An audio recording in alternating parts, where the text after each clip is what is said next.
Bonjour et bienvenue dans notre émission Questions aux experts, une émission que vous, internautes abonnés de Pourquoi Docteur, vous regardez en direct et surtout à laquelle vous pouvez participer en posant vos questions grâce à la boîte de dialogue située en bas de votre écran. Nous allons parler aujourd'hui d'une maladie qui touche près de 3 millions de Français, le psoriasis, une maladie qui est le plus souvent bénigne mais qui a parfois de lourdes conséquences sur la vie personnelle et sociale des patients. Comment la diagnostiquer, comment la soigner? Et à quelques jours de la journée mondiale du psoriasis, le 29 octobre prochain, nous sommes pour répondre à vos questions en compagnie du docteur Emmanuel Mahé, dermatologue à l'hôpital d'Argenteuil. Bonjour Emmanuel Mahé. Bonjour.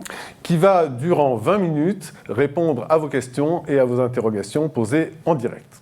Alors, parmi toutes les questions qui nous sont déjà parvenues sur cette maladie, il y en a une qui revient très souvent et que j'ai envie de vous poser en premier. Le psoriasis, est-ce contagieux ? Non, cette question est très intéressante parce que, notamment chez les enfants, c'est un problème qui est souvent soulevé. Ce n'est absolument pas contagieux. On va même jusqu'à faire des certificats de non-contagiosité tellement il y a une angoisse, notamment en piscine. C'est une maladie absolument pas contagieuse. Ce qu'on peut voir par contre sont plusieurs personnes dans une même famille parce qu'il y a une composante génétique, mais c'est pas contagieux, c'est génétique. Donc on peut serrer la main de quelqu'un qui a un psoriasis, on peut serrer la main, on peut embrasser, et j'irai même plus loin, on a une forme de psoriasis qui touche la langue, et moi avec les patients je leur dis vous pouvez embrasser qui vous voulez, manger ce que vous voulez, il n'y a aucun problème, ce n'est absolument pas contagieux. Embrasser qui vous voulez, voilà un joli slogan. Voilà. Pourquoi le psoriasis est une maladie dont on parle peu? Il y a 3 millions de personnes quand même qui sont... Il y a 3 millions, alors beaucoup de gens ont un psoriasis minime, peu sévère. Donc, qui finalement les invalide très peu. Et ce qui s'est passé aussi, c'est que jusqu'à il y a une quinzaine d'années, nous n'avions pas beaucoup de médicaments, honnêtement. Et donc les patients, les médecins se désespéraient, il y a eu une espèce d'abandon de la maladie et d'abandon des patients. Aujourd'hui, on en parle beaucoup plus, on a vraiment des thérapeutiques exceptionnelles qui sont arrivées, des nouveaux médicaments locaux, généraux, et je dirais que ça revient un peu d'actualité, et on devrait en parler plus, parce qu'il y a beaucoup de souffrances, et on peut vraiment répondre à toutes ces souffrances. Alors justement, dans les interrogations, mon médecin m'explique, nous dit une internaute, que c'est une maladie auto-immune. Qu'est-ce que cela veut dire ? La physiopathologie, alors rassurez-vous, la physiopathologie change assez régulièrement, les concepts. Auto-immune, ça voudrait dire qu'on se défend contre son moi. C'est-à-dire que l'immunité est faite pour se défendre contre les agressions extérieures, les microbes, les cellules cancéreuses. Et là, de façon un peu anormale, elle agresserait ses propres cellules de la peau.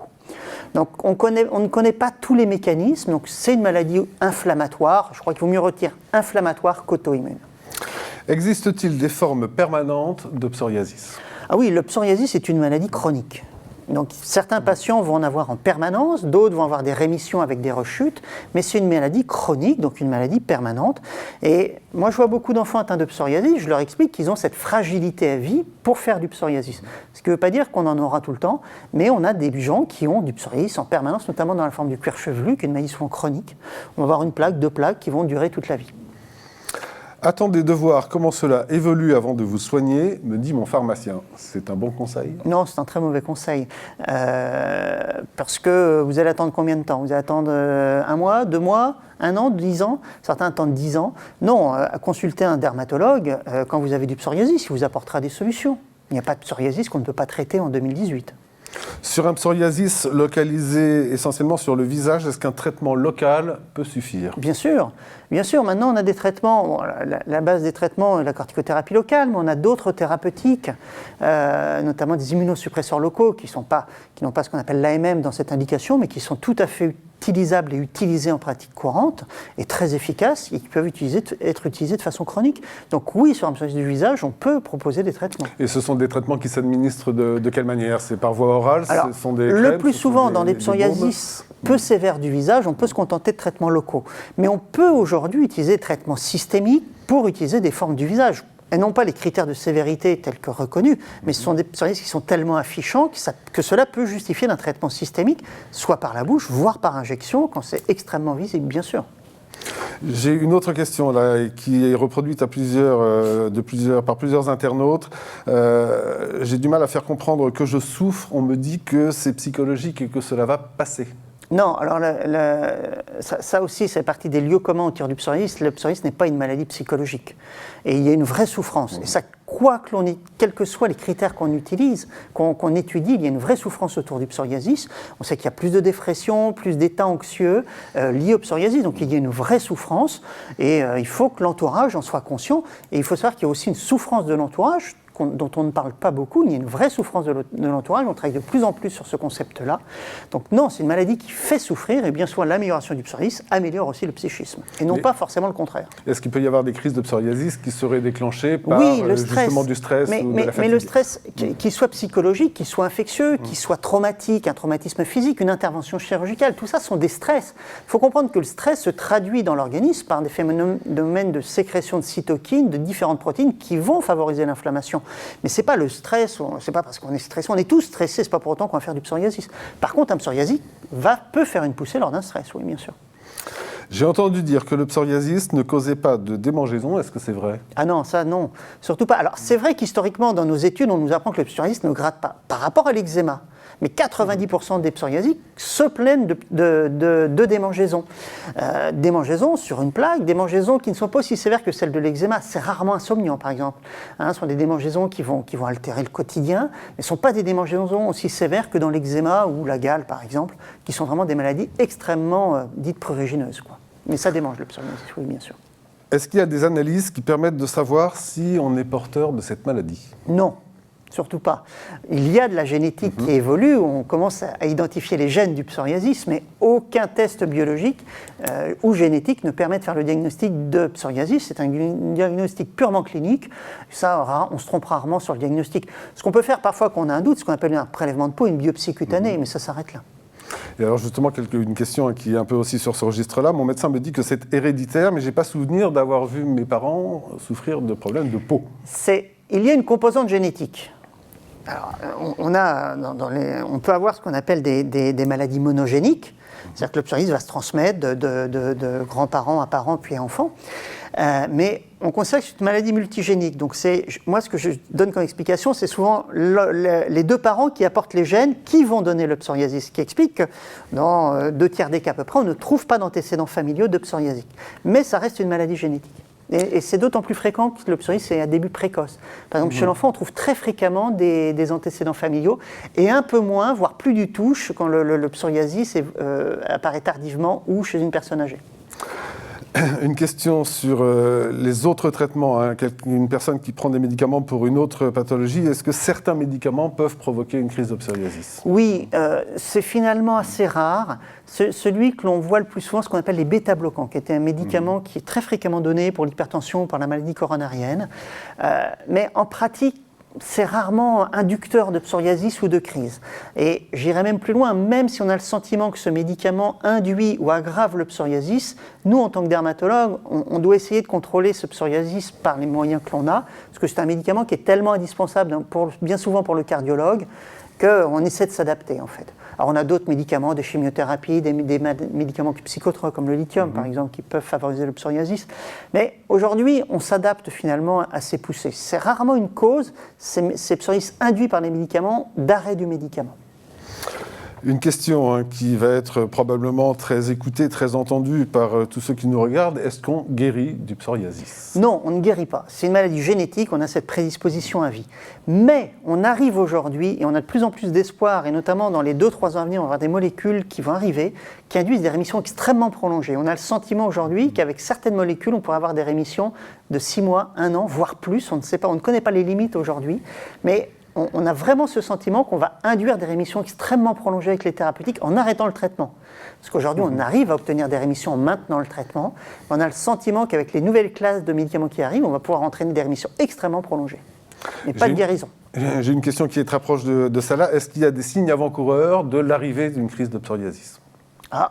Moi, en tant que médecin, je n'ai pas le sentiment. Après, certains patients nous racontent, c'est assez étonnant, que oui, ils sentent les plaques arriver. Alors, ils sont des vieux psoriasis, vieux entre guillemets, ce sont des gens qui ont un psoriasis depuis 20 ans ou 30 ans.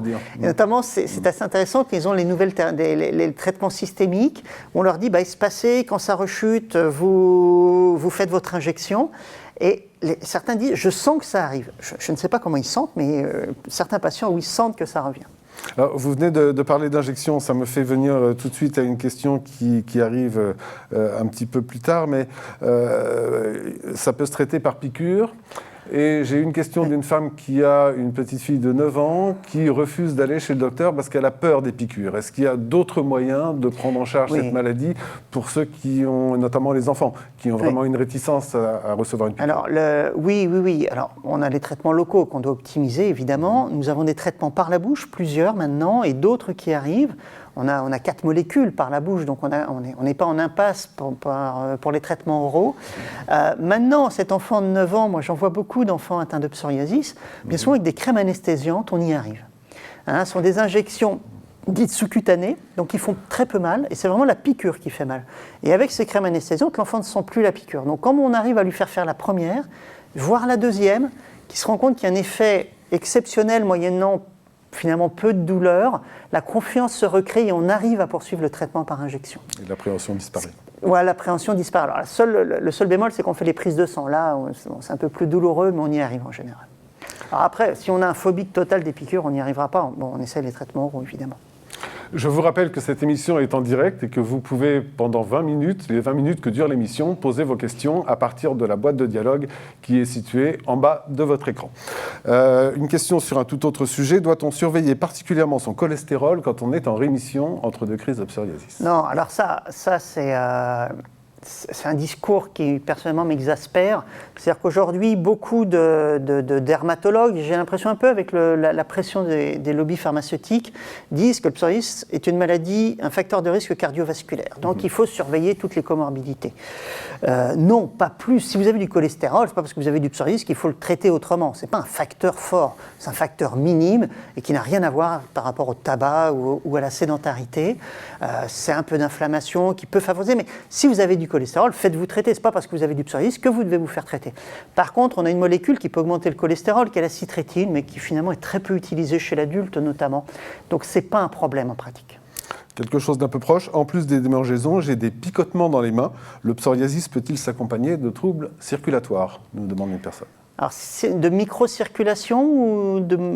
Des picotements dans les mains. Des picotements, non. Je pense que dans les mains, ça se rapproche des démangeaisons. Alors, la notion de démangeaison, picotement, douleur est assez subjective. Donc, je pense qu'on est dans le même registre de tous ces symptômes fonctionnels qui altèrent la qualité de vie, évidemment. Mais ce n'est pas lié à la microcirculation, c'est vraiment lié aux altérations de l'épiderme et de l'inflammation dans l'épiderme. La qualité de l'eau, elle est très calcaire là où j'habite, nous dit un internaute. Peut-elle influer sur l'apparition du psoriasis ou en tout cas sur l'évolution des plaies? Non, alors absolument pas. Et l'eau, la fameuse eau calcaire, il faut arrêter ce mythe de l'eau calcaire dont on nous parle pour l'eczéma, pour la peau du nourrisson, pour le psoriasis. Non, ça n'a aucun impact sur aucune dermatose. Ça a été prouvé par des très très grandes études, notamment en Angleterre. Aucun impact, il n'y a pas besoin de traiter l'eau, il n'y a aucun problème. Est-ce que des techniques de relaxation peuvent aider à soigner les crises? Bien sûr.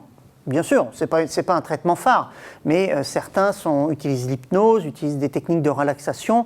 Alors moi, je ne m'y connais pas très bien, mais dans tous les cas, ça peut aider le patient à passer des phases difficiles. Je ne suis pas sûr que ça traite le psoriasis, mais ça peut l'aider à passer des phases difficiles, bien sûr. Les crèmes contre les champignons ont-elles un effet sur les plaies du psoriasis? Alors, ce ne sont pas des plaies, le psoriasis, ce sont des plaques. Excusez-moi. Oui et non. Sur les plaques de tout le corps, non. Sur certaines plaques, notamment du visage, et les plaques du cuir chevelu, oui, on utilise des antifongiques parce qu'on sait qu'il peut y avoir une prolifération de certains champignons. Et là, le traitement antifongique a un effet additif par rapport aux corticoïdes. Oui, donc oui, sur l'utilisation du visage et du cuir chevelu. Un internaute nous parle de ce que son médecin lui a dit concernant le psoriasis en l'avertissant qu'il pouvait faire des crises de rhumatisme. Est-ce qu'il y a forcément un lien entre le psoriasis et le rhumatisme? Oui, 20% des patients psoriasiques font un rhumatisme psoriasique.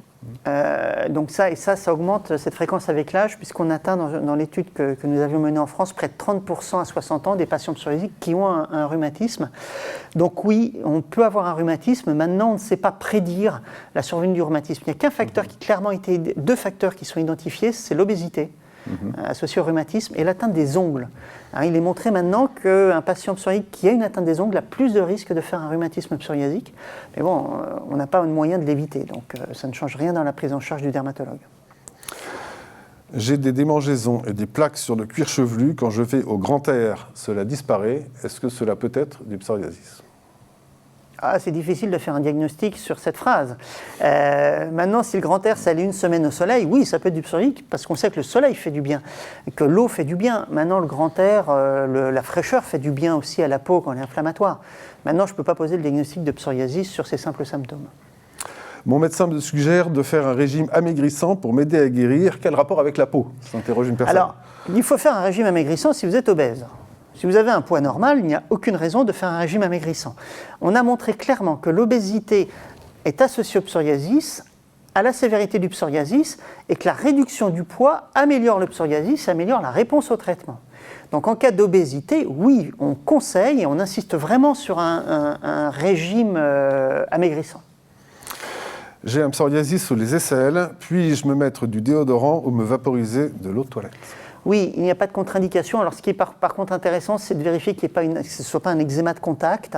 Donc, voir avec un allergologue s'il n'y a pas d'obstacle. Mais le psoriasis ne contre-indique pas l'utilisation de produits au niveau axillaire, bien sûr. C'est vrai pour tous les produits de toilette en général ? C'est vrai pour tous les produits de toilette. Alors, on n'aime pas tout ce qui va être à base d'alcool sur des plaques de psoriasis parce que c'est irritant. Donc, tout ce qui va être parfum, par exemple, sur une plaque de psoriasis, c'est pas très bon parce que c'est irritant. Et on sait que l'irritation d'une plaque va aggraver le psoriasis. Maintenant, un soin doux, il ne pose pas de problème.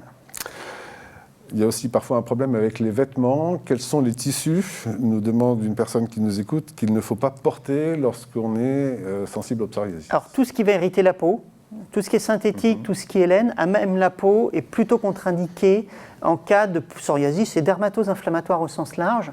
Donc, ce que nous, on va conseiller à même la peau, c'est du coton. Ce qui n'interdit pas de mettre du synthétique ou de la laine au-dessus, évidemment. Ou, si on peut, financièrement, de la soie, c'est tout aussi bien que le coton. J'ai prévenu l'institutrice de ma fille de 8 ans qui a des plaques rouges sur le cou et qu'elle avait un psoriasis, mais que dire à ma fille elle-même pour qu'elle explique à ses camarades qu'il ne faut pas se moquer d'elle ? J'ai beaucoup de questions sur les problèmes relationnels qui sont causés quand pour les un enfant a du psoriasis, il faut psoriasis. savoir qu'en plus, c'est souvent, le psoriasis de l'enfant est souvent affichant, il y a souvent une atteinte du visage notamment. Et donc, personnellement, je conseille vraiment qu'il y ait une démarche des parents vis-à-vis de l'instituteur pour expliquer ce qu'a l'enfant et ce qu'est la maladie. Alors maintenant, nous avons des documents pour expliquer aux parents. Aux enfants aussi, il y a un site qui a été fait par France Psoriasis, qui est l'association des patients atteints du psoriasis, qui s'appelle Théo et les psorianotes, qui explique aux enfants ce qu'est la maladie. Et ce qui leur donne aussi les moyens d'expliquer à leurs copains, copines, ce qu'est leur maladie. Donc il faut vraiment conseiller à ces enfants de visiter ce site. Alors malheureusement, il y a des difficultés à être actualisé avec les nouvelles versions informatiques, mais c'est vraiment c'est 4 heures d'éducation vraiment pour l'enfant, donc ça c'est très très précieux. J'ai reçu également plusieurs questions, je vais en sortir une, mais mon conjoint semble dégoûté par mes problèmes de peau. Comment lui dire que cela me fait doublement souffrir ? Alors moi ce qui m'embête c'est qu'il y a un problème de peau, puisque maintenant on a des traitements, donc déjà premier message c'est retourner vers un dermatologue qui connaît bien la maladie, qui vous prendra en charge. Il faut que tout rejet dans un couple, ça crée une double souffrance, que ce soit le psoriasis ou toute autre maladie, ou même en l'absence de maladie d'ailleurs. Donc est-ce que c'est qu'un argument, je ne sais pas, pour avoir un problème dans le couple. On a ce souci et on essaie nous de travailler directement sur le patient. Mais c'est vrai que c'est compliqué, c'est très très compliqué pour les couples, oui. Mes plaques de psoriasis disparaissent quand je m'expose au soleil. Oui. Est-ce que je peux faire des séances d'UV pour garder ce bénéfice ? Oui et non. Le soleil fait du bien, le soleil donne des cancers. Le psoriasis se traite, certains cancers ne se traitent pas et sont mortels. Donc non, si vous faites des UV, il faut le faire dans des centres de dermatologie. En aucun cas dans des centres de bronzage où on va avoir plutôt des UVA qui sont mal calibrés, qui sont plus à risque. C'est vrai que dans les centres médicaux, dans les centres de dermatologie, on fait de la photothérapie, mais qui est médicale, qui est calibrée, qui est calculée. On calcule des nombres de doses, des nombres de séances, ce qui ne sera pas fait en cabine de bronzage. Donc oui et non. Mon fils, jeune enfant, a du psoriasis sur les coudes. Comment l'empêcher de se gratter ? Il a déjà eu une surinfection. En le traitant. En le traitant, il faut lui mettre des corticoïdes, c'est le traitement phare. On a des associations maintenant de corticoïdes et de vitamine D qui sont exceptionnelles. C'est contraignant, c'est pas plus contraignant que se laver les dents et votre enfant se lave les dents. Donc ça prend 30 secondes de le traiter. C'est un traitement long cours, comme le lavage des dents, donc traitons-le. Et vous ne pourrez pas empêcher un enfant de se gratter. C'est tellement bon de se gratter que donc traitez-le. Un sportif nous pose une question. La transpiration dans des vêtements qu'on porte pour pratiquer une activité sportive peut-elle aggraver les plaques? Oui, parce que toute irritation, donc c'est vrai que le sport, il y a beaucoup de contraintes vestimentaires, ça peut favoriser les plaques de psoriasis. Il va falloir préférer des vêtements peut-être non adaptés en coton, par exemple. La transpiration peut entraîner des irritations, donc oui, ça peut favoriser les plaques, oui. Une question qui sera d'ailleurs peut-être la dernière. L'eau de mer me fait du bien pour mon psoriasis. Existe-t-il des sites de cure pour traiter cette maladie? Alors, il y a des cures, il y a des cures thermales, pour en citer La Roche-Posay, Uriage par exemple, Avène, qui ne sont pas des cures d'eau de mer. La seule cure salée, c'est la mer morte. Mais il faut savoir que ce n'est pas l'eau salée qui améliore, mais c'est qu'on capte des UV tellement intenses que ça améliore le psoriasis. Donc la mer morte, c'est formidable, mais vous vous irradiez de façon astronomique, donc à éviter quelque part de façon récurrente. Ponctuellement, pourquoi pas, mais pas de façon annuelle. Donc le soleil fait le travail mieux que l'eau, mais il y a des dangers. Oui, c'est le soleil surtout qui fonctionne, et le confort d'être en vacances. Écoutez, nous sommes arrivés au terme de cette émission. Merci Emmanuel Mahé, merci à vous pour votre participation et votre fidélité. Et nous vous donnons rendez-vous le 7 novembre pour notre prochaine émission Questions aux experts. Au revoir.